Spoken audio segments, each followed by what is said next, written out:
Шпекулација е веста дека е постигнат прелиминарен договор за Брекзит. Извор од британската влада ги демантираше написите во Таймс дека премиерката Тереза Меј постигнала финансиски договор кој ќе им овозможи на британските фирми траен пристап до пазарите на Европската унија по Брекзитот. Преговорите се уште се во тек, велат од владата.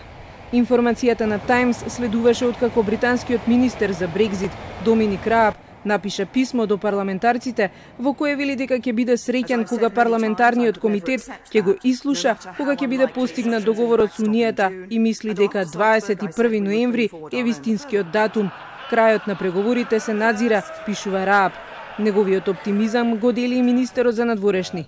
Джереми Хант потенцира дека двете главни прашања остануваат отворени, а тоа се слободната трговија меѓу Лондон и Европската унија и ирската граница. But I think if we put our minds to it, it's entirely possible that we could resolve those issues. And I think that although there's a degree of doom and gloom about the Brexit talks at the moment, the fact that we've got to this stage a month before, or not quite a month, but nearly a month before the 21st of November, and it does boil down to those two issues, I think is broadly encouraging. Ладна вода на овие надежи фрлија од Брисел. Главната преговарачка за Брекзит, назначена од Унијата, вели дека на последниот технички состанок неделава ништо не се променило, како и тоа дека Лондон нема нови идеи за решавање на проблемот.